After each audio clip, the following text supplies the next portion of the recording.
I believe that many of us were shown these documents over the years so that later we would talk about it. I mean, how can you keep the existence of extraterrestrials, if they were real, a secret? And how could anyone keep quiet knowing that they had seen documentation, official government documents labeled top secret, that expressed that these extraterrestrials were real and had visited this earth? I wanted to know just how true all of this was, and I began a program of research to find out if extraterrestrials were real. What I discovered was amazing. What I discovered, ladies and gentlemen, is that there has been a plan in existence to create an artificial extraterrestrial threat to this earth in order to create a one-world totalitarian socialist government. All the bombardment of the public with movies about flying saucers in the 50s, right after the United Nations Treaty was signed and the UN Participation Act was pushed through Congress, and all of the incidents since that have convinced the majority of the American people that flying saucers are real and extraterrestrials exist, and that flying saucers are from an extraterrestrial origin. This is being promulgated in many ways, by television commercials, in the movies, in the newspapers, by creating incidents either real or imagined.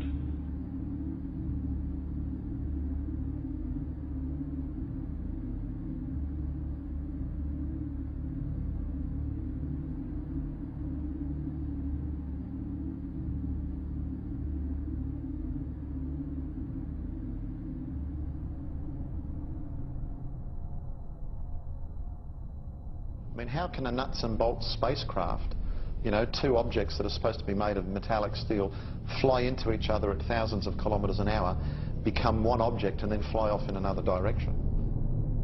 He says the UFOs do not seem to exist as tangible, manufactured objects. They do not conform to the natural laws of our environment.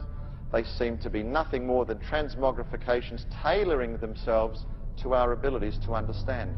The thousands of contacts with the entities indicate that they are liars and put-on artists. The UFO manifestations seem to be, by and large, merely minor variations of the old-age demonological phenomenon.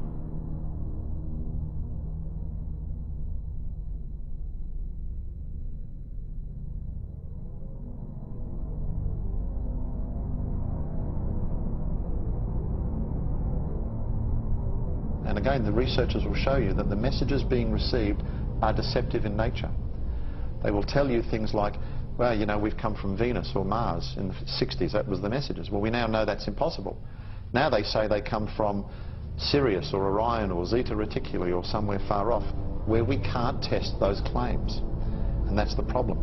And some of the stories they've told us, like that, we know to be demonstrably not true. And if someone comes to you, Chris, and tells you a story and does all these things and says, I'm here to help you, but then does brutal things to you and then lies to you, then I don't think trust is a good place to start.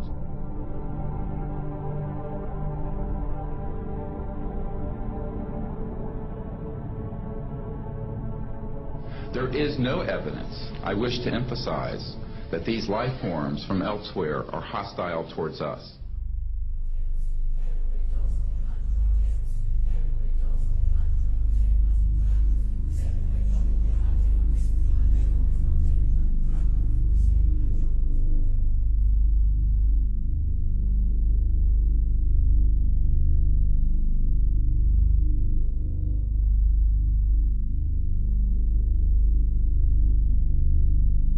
Better way to implement a plan to bring about a one-world government than to create the possibility in the minds of the people of the world that we are being threatened from some other species, from some other planet, and do it in a way that if anybody questions it or challenged it or wants to talk about it publicly, that they are ridiculed.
my mind balked at the idea of believing that maybe all of my friends and all the bloods, innocent blood spilled by all my friends, and they had died at the hands, and the altar of corporate greed by a bunch of occultists.